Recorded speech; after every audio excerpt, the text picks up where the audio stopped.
দ্বিতীয় মেয়াদে হোয়াইট হাউসে ফেরার পর যেন এক আলোড়ন সৃষ্টি করেছে ট্রাম্পের নেতৃত্ব। শুল্ক ঝড়, বাণিজ্য যুদ্ধ, ঝুলন্ত শেয়ার বাজার, বিটকয়েন, স্বর্ণের দামের আলো ঝলকানি সহ নতুন নানা সিদ্ধান্তে এলোমেলো বিশ্ব বাণিজ্য। নিত্য নতুন মন্তব্যে প্রতিনিয়ত সংবাদের শিরোনামে থাকা ট্রাম্পের ক্ষমতার পেরোলো ১০০ দিন। নিশ্চিন্তে খান স্বাস্থ্যকর অল টাইম পান। All time healthy life.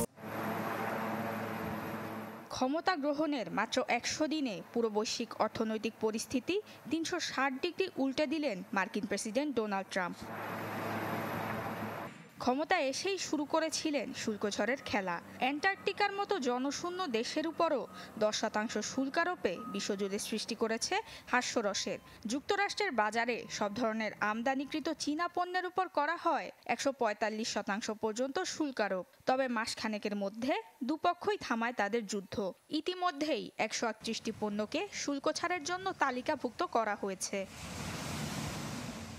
অনিশ্চয়তার মাঝে ডলারের দাম নেমে আসে ৩ বছরের সর্বনিম্নে। প্রথমবারের মতো $১,০০,০০০ পৌঁছায় ক্রিপ্টোর দাম। স্বর্ণের বাজার ছাড়ায় আউন্স প্রতি $৩৪০০। নড়ে চড়ে বসছে মার্কিন বন্ড বাজারও।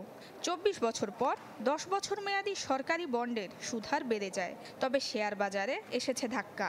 বছরের শুরুটা তেমন ভালো যায়নি ম্যাগনিফিসেন্ট সেভেনের মতো প্রতিষ্ঠানগুলোর। অভিবাসী ও পর্যটকদের ওপর চাপের কারণে প্রথম ৩ মাসে ৪.৫% কমেছে পর্যটকের সংখ্যা। হ্রাস পেয়েছে অভিবাসী প্রবেশও।